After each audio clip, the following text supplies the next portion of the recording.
I could never forget ang sinasabi niya, mga kapatid mo, kahit marami kayo, kahit kung may pagkain, kakain lahat. At saka, ang dapat yung gawin, magiging honest kayo. Ayoko nang kayo ay nagsisinungaling. Kaya, yun po ang talagang naitanim sa puso ko na never kaming magsisinungaling kasi talagang doon nagagayad ang tatay ko. That's why, humbly, I tell you, ang aking mga kapatid, talagang nagsisikap po kami. Kaya po ganito ang buhay namin. I am very proud to tell you, talagang mga kapatid ko, bangking babae, lalaki, talagang nagtatrabaho po sila. And ang pagmamahal nila sa mama ko, gano'n na lang. Talagang, pag may trabaho po sila, talagang lahat ng gusto ng mama ko, ibinibigay nila. Mahalika, ma, ito para sa iyo. Kaya, ang mama ko man, simpleng tao lang, napakababaw ang kaligayahan ng mother ko. Kaya lang, ang papa ko ay maaga pong nauna po sa mama ko. That was in year 1984. But my mom was a very patient, a very caring mother, martir na asawa ko yun. Kasi ang tatay ko ay, kumbaga, medyo pasaway. Pero, tanggap po namin. Pero, kahit ang papa ko ay ganun ang nag-iinom po kasi nagsisigit. That's why I am very happy. My brothers are with the Lord. Wala na lahat yung mga hindi magagandang ugali. Kaya malaking pasasalamat ko. My mom indeed is very victorious. Sa pagmamahal sa mga anak, hindi siya nakakalimutan ng aking mga kapatid. Kahit yung mga kapatid ko ay nandun po sa Saudi po sila. Mga kapatid kong mga lalaki, especially the eldest, our eldest brother. Talagang si mama ang naiisip po nila. Lahat ng ibinin. Si Toti, ang aking kapatid na pastor, ay 24 years din po yan sa Saudi. Si mama lahat. And all my brothers and sisters, nagpapasalamat po ako sa kanilang nagari.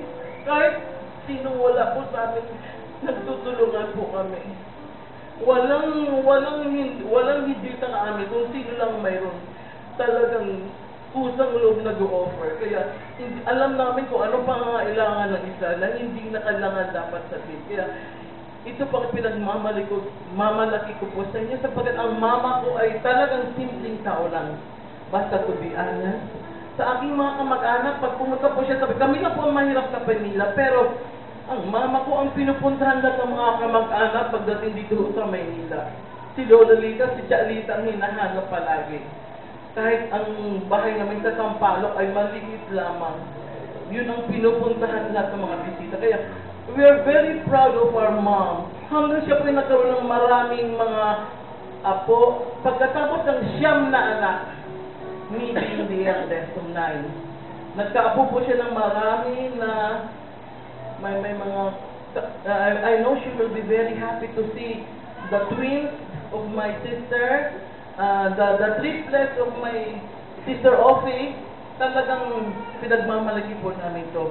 And ito po dahil sa pagmamahal namin sa Panginoon for the love of music, talagang ang Panginoon ay patuloy na nagbibigay ng mga biyaya sa pamilyang ito. Kaya hindi po kami titigil sa paglilingkod sa Panginoon because of music. Kaya sabi ko, thank you Lord. Now, hindi po kami mayaman na pamilya, pero mayaman lang po kami sa mga kaibigan. And I would like to take this opportunity to thank everybody, especially my David family. I am humbled by your presence, Ma'am Glotinto, our music supervisor, Ma'am Benny Pinol, our English supervisor, Ma'am Esther Guyabi, our master supervisor, Ma'am Andy Jalimaw, and Ma'am Zenny Zamond, our supervisor. To all of you, I am humbled by your presence. Sa aking mga kapatid, mga brothers na talagang walang sawang tumutulong sa aking mga kapatid rin na dapat tulungan. I'm very happy to have very cooperative and very loving sisters-in-law ang aking mga hipan. That is so supportive to us. Kaya maraming salamat sa inyo. Ang aking kapatid na si Pablito na nauna na po sa amin, andito po ang kanyang pamilya. ang kapatid kong si Dong, ang his abstract family, ang aking si Silota na napaka mabait sa aking nanay, mula po kami nagsimula nagsasama. And my brother Joel and the Mediapol family, thank you so much. Alam ko, yung mga taga-Mediapol, taga-Adstra, silap na yung mga may paghihirap ang ginawa nila sa pagtuloy niya sa aking kapatid. From deep in my heart, our Calyaw family, maraming salamat po. Sa mga kamag-anak po namin, sa mother side ko, maraming salamat sa support. At sa mga kamag-anak ko po sa father side, alam ko kayo na sa isang tabi lamang. But kasama din namin kayo, we love you so much. Hindi kayo iba, dito pa rin kami sa inyo. So, salamat sa Diyos, hindi namin kayo makakalimutan sa buhay niyo. Sa buhay namin, you are always in our hearts. We're praying for you. Ang aking mga ni Mama, mga pamangkin ni Mama, kasi ang Mama ko ang pinakabunso sa 10 ding magkakapatid.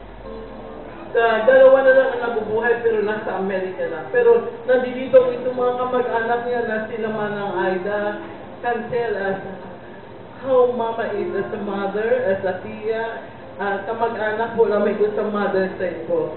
I would like, sa inyong lahat maraming salamat po. Thank you so much. We will surely miss Mama.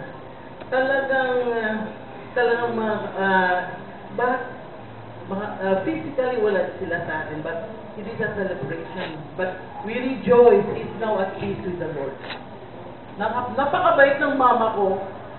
Ako ang hindi mabait kasi ako yung mataray ako sa pamilya. Ang Mama ko lahat, ang abogado na aking mga kapatid.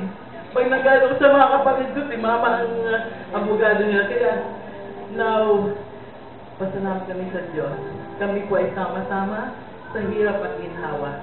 Sa inyong lahat, maraming salamat po. Thank you so much and God bless you.